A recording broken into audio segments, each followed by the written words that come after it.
What's up, gang? This is Dominic D'Angelo. I am on site at Margot Cafe in Pittsburgh, Pennsylvania, but I'm here, Rumor and Innuendo, to discuss a little pro wrestling, WWE Raw, with none other than Robert Karplos, WWE Creative _ish. Robert, how are you, man?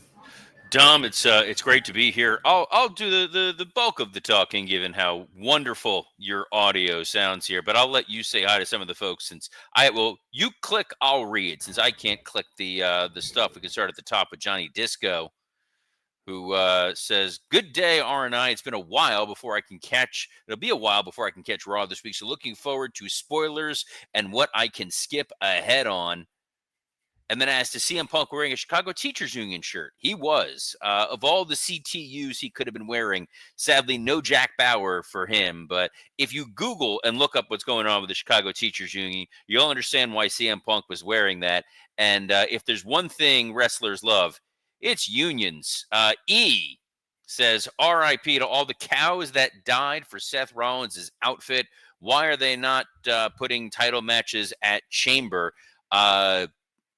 Happy to take the second one. Can't tell you whether or not that was real leather or it wasn't. I doubt it. I feel like Becky Lynch is big with PETA, but there's no reason to do a title match at Chamber because you need to lock those WrestleMania matches in as early as possible. I think the one thing we have learned is the value that the WWE extracts from WrestleMania, from ticket sales, advertising revenue, additional ad buys, already trying to secure rights for the next year with that New Orleans city. They want Mania to be as stable as possible. So being able to lock in Gunther versus Jey Uso is critical. Being able to lock in Cody versus the winner of the Chamber is critical. When it's too much in flux, you can't really tell that longer storyline. That being said, we are getting a women's title match next week on Raw with Rhea Ripley and Io Sky. So there is the possibility of a little bit of chaos within the title rankings. Dom, have we? Oh, and Willie Thornbrew has an interesting comment there. Logan Paul has go away heat with me. Wow, Interesting.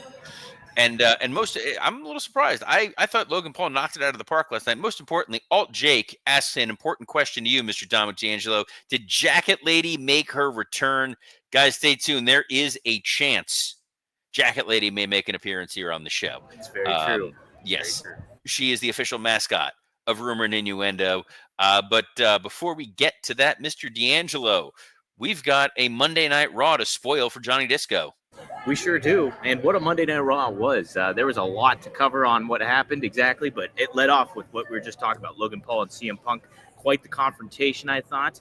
Logan Paul did have some go-away heat with Willie, but I don't know. He's really, really good. And the dynamic between him and Punk, I'm really liking, Robert. Man, Logan Paul had complete command of that ring in there with CM Punk, and that is not an easy thing to do. We have seen Punk eat people's lunches before, so it was a little bit of a risk putting Punk out there with Logan Paul, because Punk's a guy who's not going to hold back. And this narrative of, yes, what you've done is impressive in the broader media landscape, but you are a flash in the pan here in the WWE. I'm a legend. The folks you were entering into that chamber with are legends, and we're going to teach you that when we get to Chamber. So now you're setting up this interplay, these dynamics with a number of different people that are in the Chamber. We know CM Punk has issue with Seth Rollins. We know CM Punk has issue with Drew McIntyre. We know that CM Punk has a long history with John Cena. We're going to see the two of them in a ring in 2025, which is kind of insane.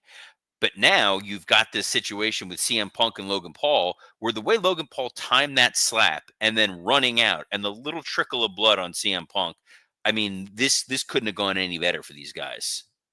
And even just the look of those two, like just the difference in what Paul was wearing and what Punk was wearing, it spoke to like where those guys are at in their lives and what they're thinking about and everything like that. So I liked that kind of heel heat that Logan Paul was kind of organically getting in a lot of ways. And I'm fascinated. I'm if they have a match, if that's the match they're planning for WrestleMania, I'm all for it, Robert.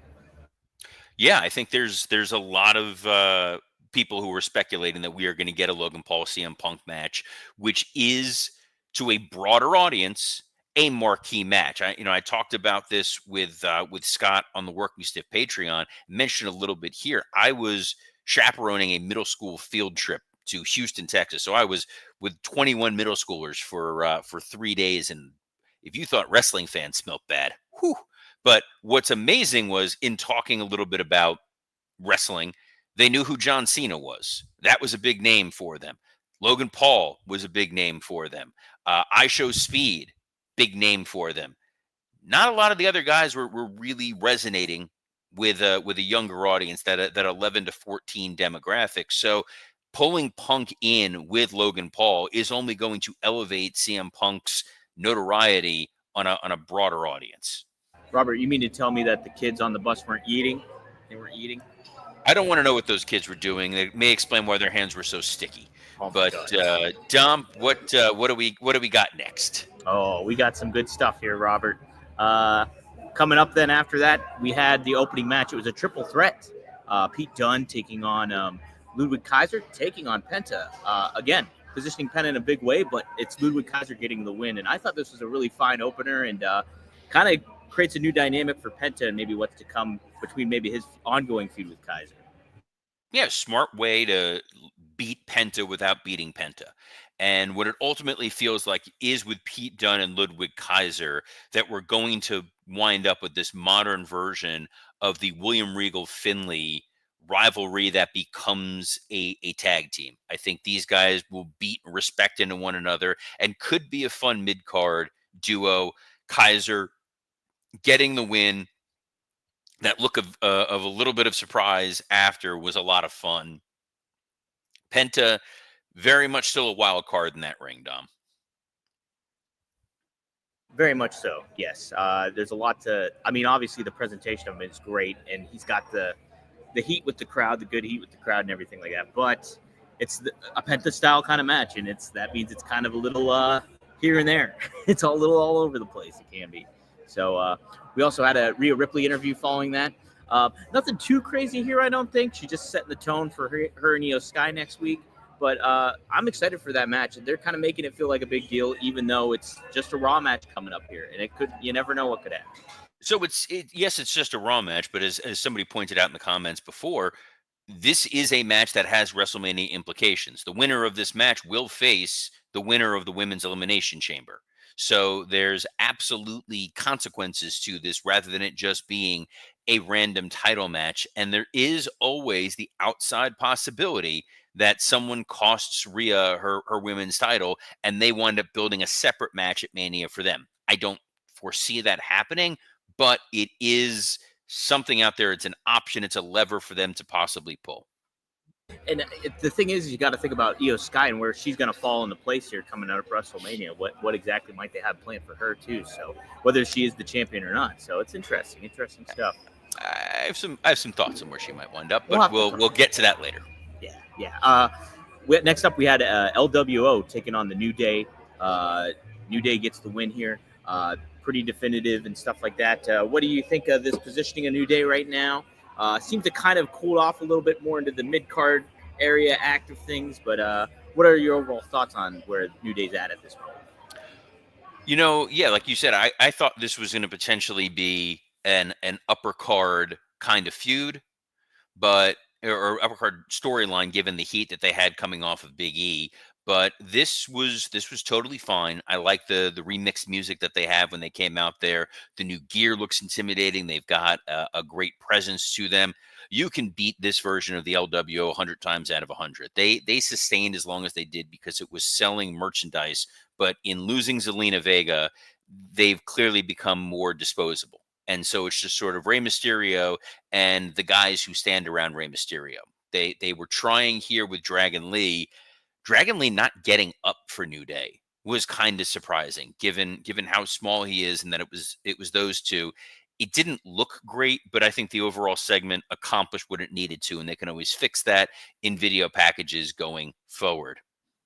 Yeah, it's definitely an added aspect to think about. That I never thought about until you put that in my brain about video packages moving forward and stuff like that. So it's definitely a thing to consider. Next up, we had Akira Tozawa and Gunther, and what was a kind of surprising, fun match, right? I enjoyed this, Robert. Yeah, so they teased this in the beginning of the show with the arrivals, where Gunther walked by as Alpha Academy were doing TikTok videos. A phrase I really don't need to be saying in 2025, but we've seen versions of this plenty of times before. We've seen Triple H versus Funaki in the past. The idea of, that the smaller guys absolutely going to get annihilated, but there's going to be enough hope spots where the crowd's like, oh, maybe. No, very, very much not.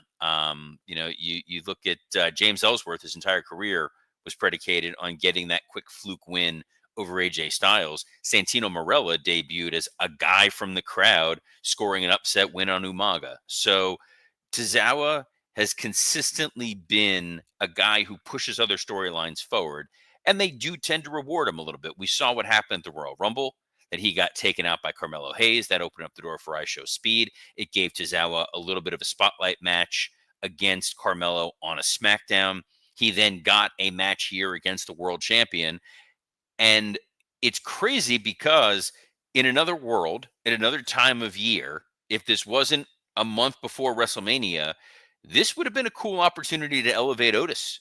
That showdown with Otis and Gunther, crowd bit hard on that, but he got laid out in order to facilitate Jey Uso. But if this was in like the May-June corridor and we were coming up to a Saturday night's main event, I could absolutely see them doing Otis versus Gunther. Yeah, you could definitely revisit that too down the line. I think absolutely. I mean, remember how over Otis was when he was with Mandy Rose and he had the Money in the Bank briefcase? Everybody thought that was the next guy. And the fact that Otis got as popular as he did, given this was the Vince administration and that was not a body dude, is impressive. But guys, if you're thinking that you've got a little bit of the Otis body situation going on right now, can I talk to you about this conveniently placed box that just happens to be right behind me? I just got my Factor order about an hour ago. You can't make this stuff up. But you guys ready to optimize your nutrition this year? Factor has chef-made gourmet meals that make eating well easy. Dietitian approved and ready to heat and eat in 2 minutes, so you can fuel right and feel great no matter what life throws at you. Factor arrives fresh and fully prepared, perfect for any active, busy lifestyle. This box is legit. This stuff comes here. It is ice cold. It's well packed. I could leave this here all day if I wanted to. I'm not. I'm going to throw it in the fridge as soon as I'm done using it here. This says you can lose up to 8 pounds in 8 weeks with Factor keto meals. I'm going to do you one better, guys. I've been doing Factor for the last month. I am down 17 pounds since I've started using Factor. Factor is absolutely incredible. They have over 40 options across 8 dietary preferences on their menu each week. It's easy to pick meals tailored for your goals. You can choose Calorie Smart, Protein Plus, Keto, or do what I do. I pick the chef recommends. I let that guy give me what he's going to give me. And unlike George Costanza, I ain't getting the Clams Casino. Factor can help you feel your best all day long with wholesome smoothies, breakfast, grab-and-go snacks, and more. You can eat smart with Factor. Get started at factormeals.com/factorpodcast.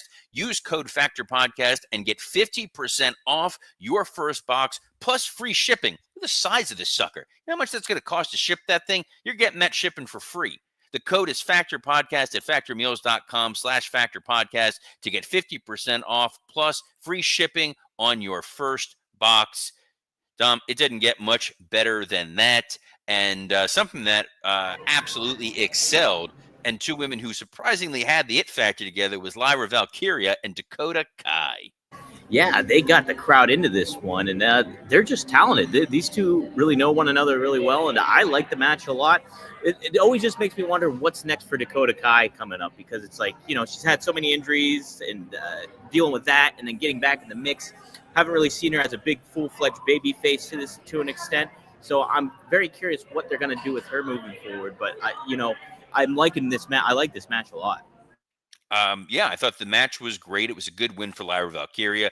We kind of assumed we were going to see some version, some presence of Ivy Nile, and we did.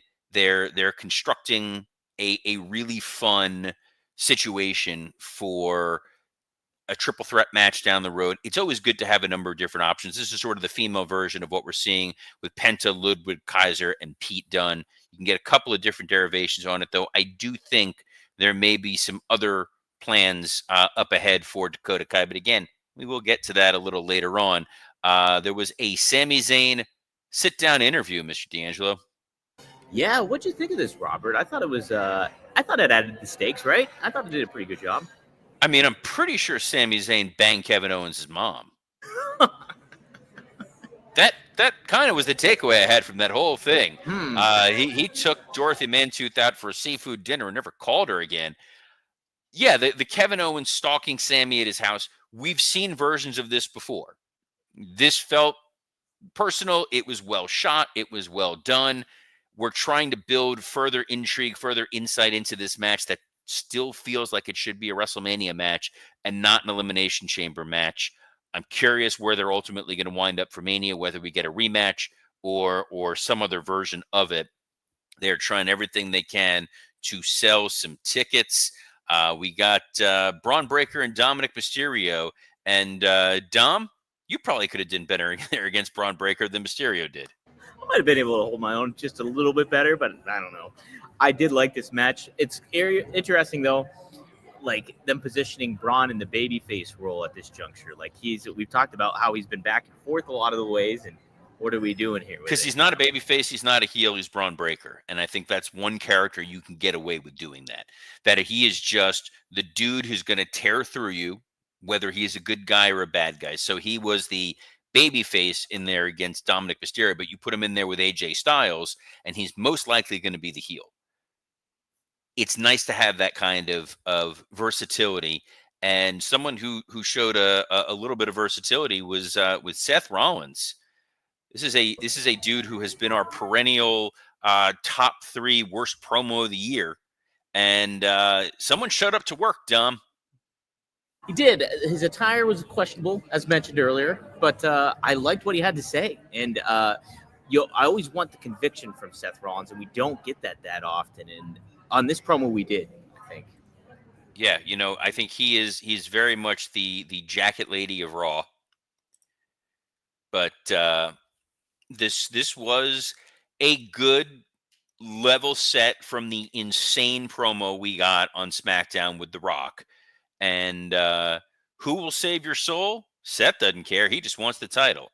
Seth laid things out in such an interesting way. This idea that Cody should have just slapped The Rock in the face. Like, remember what this guy did to you a year ago.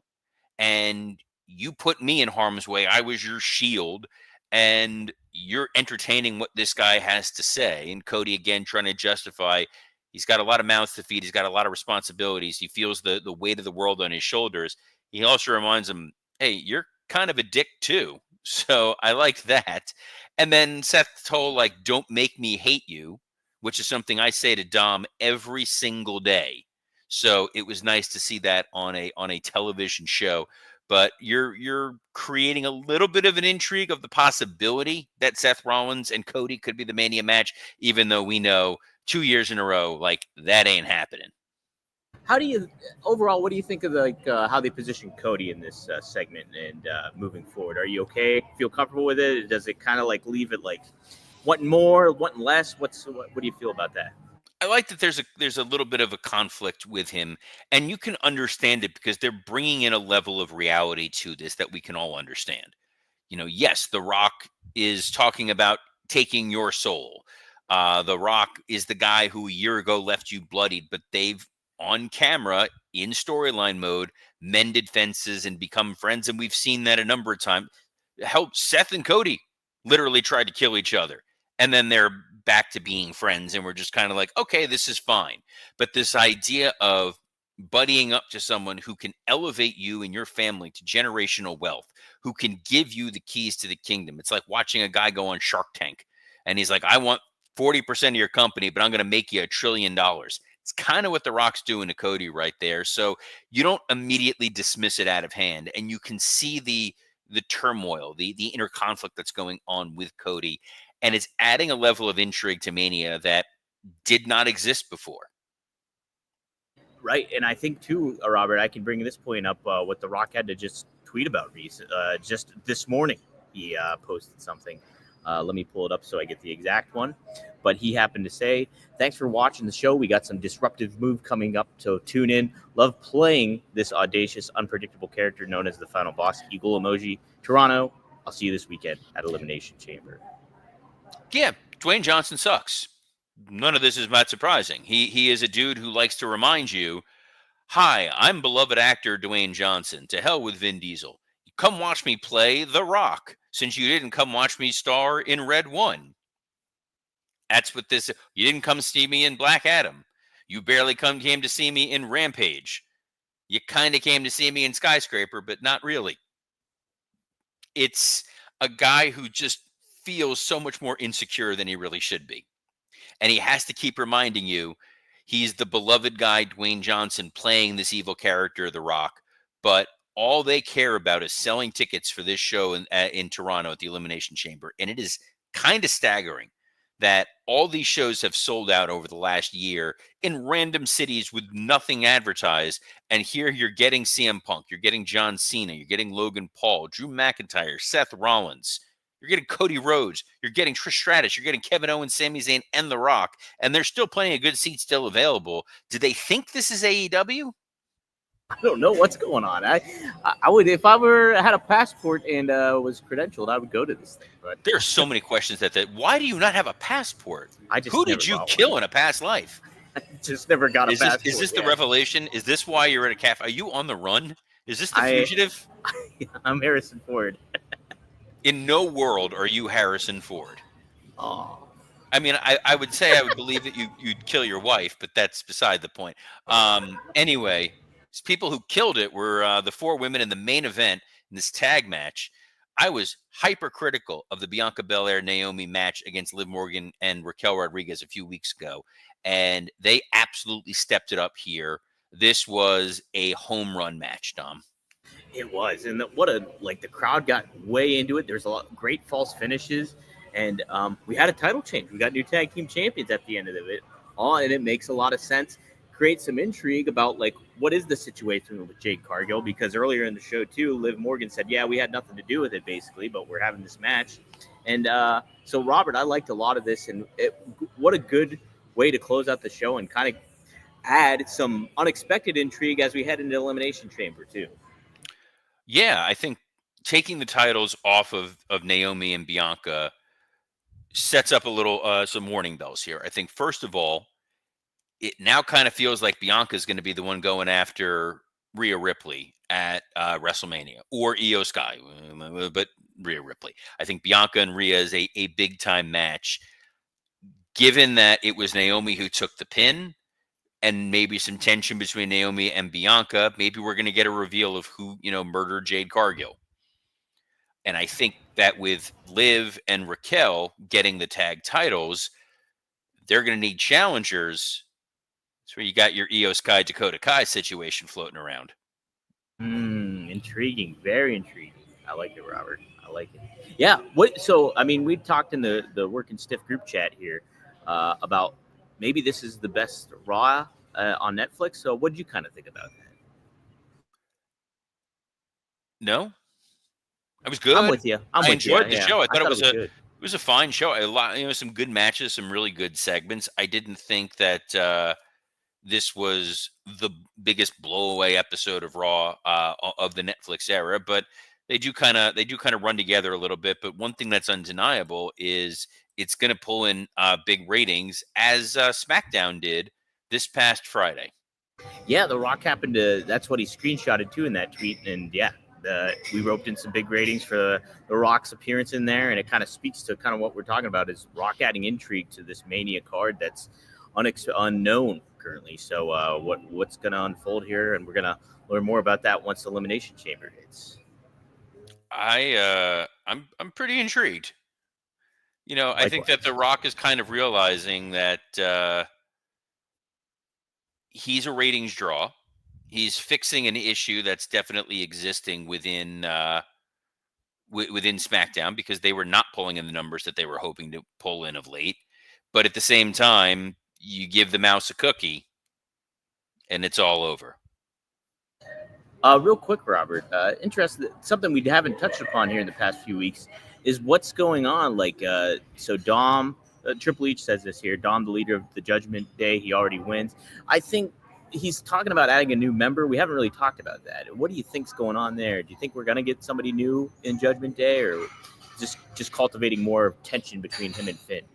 Well, behind them during that segment was a Demon Finn Balor piece of merchandise. That ain't a coincidence. So maybe we're building to the return of the Demon, and but there definitely seems to be a decline in morale in the Judgment Day. And speaking of decline in morale, Dom, you got another story for us to talk about. That's right, Robert. According to Brandon Thurston here, we have of WrestleNomics. He reports that current WWE employees spoke of a decline in morale and reduced benefits, limited pay increases, and heavier workloads were named as factors. Likewise, employees who have strong performance reviews were told that they wouldn't get more than a cost of living adjustment due to budget constraints set by upper management. While some were expecting raises based on past practices, they were told that increases would not be feasible due to the merger. Finally, Thurston also cited that employees who said that morale among staffers has been declining for some time now. Employees were said to be discouraged by the lack of meaningful raises, and concerns were brought up to the lower and middle level managers were linked to decisions that those at the executive level made. So, when mergers happen in big companies like this, that's kind of been expected, but we've heard before how morale was high behind the scenes. So, interesting kind of ripple in things. And just there's a lot going on in WWE right now. All right. There's two things. Number one, morale was high for a while because Vince was gone. And there was a feeling of at least there's some degree of stability across the board. WWE is notorious for not being a generous payer. I can provide the pay stubs to prove it. But they know people would give their left arm, like the guy who killed your family, as you're on your run, the run as the fugitive. They would give their left arm to go work in WWE or go work in sports in general. I worked in sports for a number of years. They historically pay significantly less because you don't want to do this job. I got 1,000 resumes of other people who will go do it. A lot of the folks who work in the WWE, especially on the production side, are not wrestling fans. These are not people who this is their dream job. These are people who went to school in the Northeast, who wanted a job in production in New York, and this is the job that they got. I worked with a lot of these folks, incredibly talented, incredibly hardworking people, but they were not living and dying because this is WWE. They were living and dying because this is an opportunity to get your foot in the door in television at a company that is non-union, that allows you to do everything soup to nuts. I talked about this with Scott on the Patreon, but I got the chance to do a commercial with Captain Lou Albano promoting WWE 24/7. I brought Captain Lou into the studio, wrote the copy, helped set the lighting, blocked the cameras, sat down with him, did the line read for him, filmed it, did the green screen graphic behind him, cut together the rest of the video package of highlights of Captain Lou, found the music bed, worked with the graphics team, and it was up on TV 2 days later. 100% made by one person. That does not exist anywhere else in television. That's the weird, unique world of WWE. But at the same time, they force you to work long, arduous hours. Tackle football on concrete. You don't like it, go someplace else. So of course there's going to be down morale. They see what this company is making a fortune, in part because they're paying you guys peanuts. But some other folks who know about the economics of wrestling would be those that have worked behind the scenes in WCW and the AWA, Dom. That's correct. Magnum Tia and Greg Gagne. We are actually going to be recording later this week. Greg has some appointments that he has to attend to, but we'll go live. Appointments? Yes, he does. So we got to worry. We're planning for Friday, but keep tuned. Look on social media and stuff like that. Go to fourhorsemanetwork.com too for any announcements, and 1T Sport as well. Also, Robert, I just recorded on Sunday new episode of RVD, One of a Kind with RVD. Me, RVD, and Sabu joined us. So it's a really fun one. We got a lot. Sabu talked about his meeting with Vince and working promos with Vince and how he did not want to do it and how Rob was in attendance for it. It's a great story. He also talks about getting fired from WWE, his history with the Sheik, obviously. Some really good stuff there. So that's up right now on rvdtv.com. You can check it out. Dom, there's a lot of intrigue about what appointment Greg Gagne has. Yes, good. We guys, we want to know. Tell us your thoughts. Tweet it out if you at WWE Creative _ish, where this show is, of what appointments you think Greg Gagne is attending. Given how hairy that man is, I got to imagine some sort of electrolysis situation is going on there. But we'll find out. We'll get more on that for you tomorrow, because we'll be here, as we are, live every Monday through Friday at noon Eastern on a plethora of platforms, including the WWE Creative _ish X account, the at SE Scoops X account, the at Dominic D'Angelo X account, and on YouTube on Rumor and Innuendo, Working Stiff, and ad-free shows. So on behalf of the man who is on location because his family is gone, Dominic D'Angelo, I'm Robert Karpolis. Best of luck in your future endeavors. I can confirm the jacket lady was here.